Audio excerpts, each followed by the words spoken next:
माननीय मुख्यमंत्री देवेंद्र फडणवीस साहेब, फोटोमध्ये दिसणाऱ्या व्यक्तीचं नाव प्रदीप नांदेडकर आहे. बाळू नांदेडकर म्हणून आम्ही याला ओळखतो.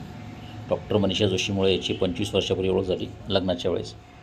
आणि काही कारणास्तव त्याच्या वडिलांनी आमच्याकडे याला जबरदस्तीने घरात बसवलं, नोकरीला लावलं. याला 6 महिने आम्ही खाऊ-पिऊ घातलं, पैसे दिले, पगार दिले. नंतर आम्ही जेव्हा छत्रपती संभाजीनगरला 20 वर्षापूर्वी एक सेंटर उभं केलं, तिथे पण त्याला जॉब दिला, त्याच्या काकाला पण जॉब दिला.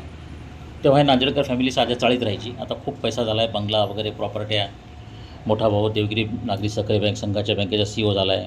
मधला भाऊ अतुल सावेंचा PA आहे. आता खूप माज आला यांना. आता माझ्या सासूंनी या प्रदीपच्या डोक्यात जी घाण घातली आहे, म्हणजे 20 वर्षापूर्वी ह्याला तुरुंगात जाण्यापासून मी आणि माझ्या सासऱ्यांनी वाचवलेलं आहे. खरं म्हणजे आज हा अबॅकस नावाची जी कंपनी आहे, त्याचं छत्रपती संभाजीनगरमध्ये, हडकोमध्ये, सुदर्शन नगरमध्ये एक सेंटर चालवतो. आणि मला कोणाच्या काही व्यवसायाची काही घेणं देणं नाही आहे. परंतु ही जी फॅमिली आहे, यांना मी अनेक वेळा सांगितलं की तुमचा माझा व्यवहार काय.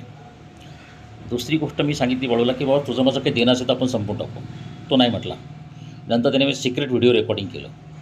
तर माझ्या ज्या सासू आहेत, अपर्णा चांदसकर आणि त्यांची दोन्ही मुलं आणि दोन्ही सुना, यांनी जे संघटित गुन्हेगारी केलेली गेल्या 2 वर्ष माझ्याविरुद्ध आणि डॉक्टर मनीषा विरुद्ध, याचे सगळी सूत्र या नांदेडकर फॅमिलीपर्यंत जातात आणि शेजाऱ्यांपर्यंत जातात.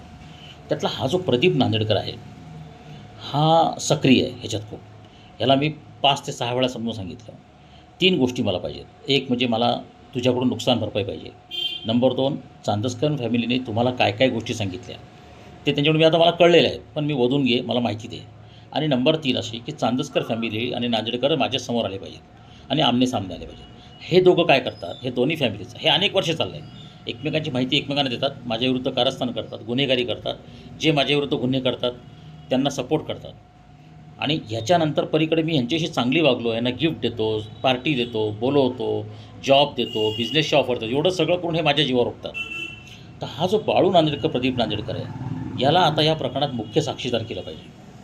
कारण काय झालेलं आहे की ह्याला सगळी गोष्टी माहिती आहेत. चांदसकरबाईंनी ह्याला काय सांगितलं, याला पैशांचे व्यवहार काय केले, चांदसकरबाई ज्या आहेत त्या ब्लॅकचे मनीचे व्यवहार करतात, त्यांची मुलं ब्लॅकचे व्यवहार करतात, ही सगळी माहिती आहे बाळूला आहे. तर हा जो सगळा रॅकेट आहे माझ्या सासूनी आणि बासाच्या लोकांनी उभा केलेला, ज्याच्याशी मला काही घेणं नव्हतं. कारण मी 14 वर्ष या लोकांना भेटलो पण नाही, माझा यांच्याशी काही संपर्क पण नव्हता. पण जेव्हा मनीषा जोशींच्या विरुद्ध तिला घरातून हाकलणं, लाईट कट करणं, पाणी बंद करणं, शिव्या, बदनामी, हे सगळं हिच्या वडिलांनी, हा जो बाळू आहे तिच्या वडिलांनी, आईनी, भावांनी जेव्हा संघटित गुन्हेगारीमध्ये भाग घेतला आमच्या विरुद्ध, तेव्हा आम्ही सगळी माहिती खोदायला सुरुवात केली. तर ह्या बाळू नांदेडकरला अरेस्ट करून चांदसकर कुटुंबियांच्या समोरासमोर बसवा अशी विनंती आहे. धन्यवाद.